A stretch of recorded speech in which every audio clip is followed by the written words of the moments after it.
Des valises ont été volées par des gangsters la nuit dernière. Du coup, on s'est dit que tu étais peut-être pour quelque chose. Après tout, c'est toi qui commandes dans le coin.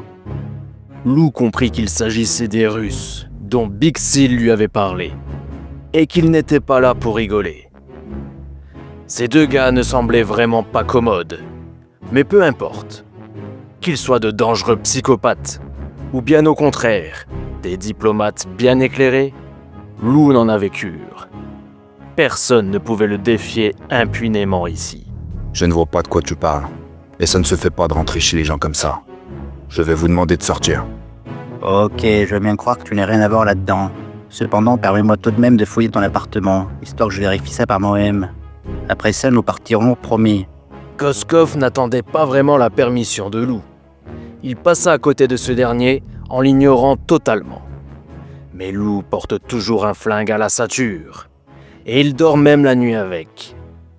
Et Lou n'aime pas vraiment être pris de haut.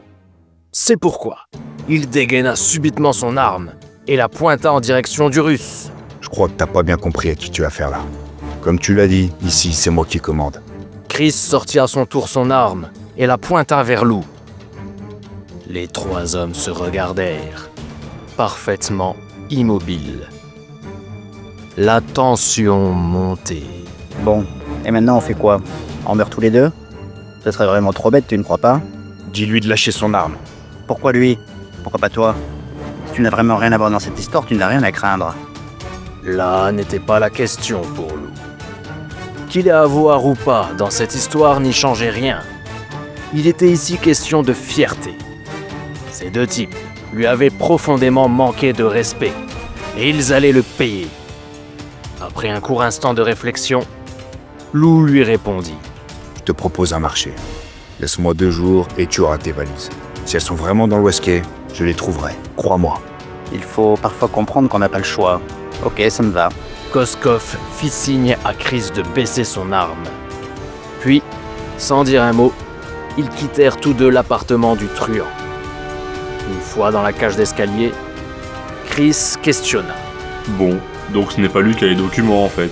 Ce n'est peut-être pas lui, mais on va le surveiller quand même. Il se pourrait bien qu'il en sache plus que ce qu'il prétend.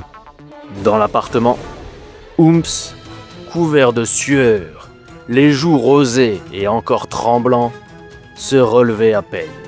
Mais je croyais qu'il fallait justement pas donner les valises aux Russes. Je sais, pour qui tu me prends. Ils ont voulu jouer, on va jouer.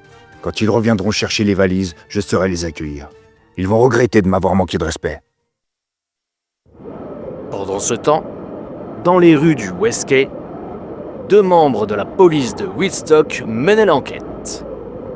L'inspecteur Jedi, avec son chapeau fedora et son grand imperméable beige flottant au vent, était accompagné de l'agent Roll, avec sa veste en cuir et sa coupe de cheveux de premier de la classe. Tous deux arpentaient ces rues malfamées à la recherche d'indices. Mais rien. Cela faisait des heures qu'ils cherchaient au hasard, dans l'espoir de rencontrer la chance, qui ne s'était jusqu'alors pas présentée. J'en ai marre. Cette journée fut totalement improductive. J'ai remarqué que l'eau du canal était très haute aujourd'hui. Jedi s'accorda un petit instant de réflexion politique. Et pourquoi ce sont toujours les gens du Westgate qu'on accuse dès qu'un délit est commis? Tous les collègues semblent dire que tout ce qui se fait voler finit ici. Ouais.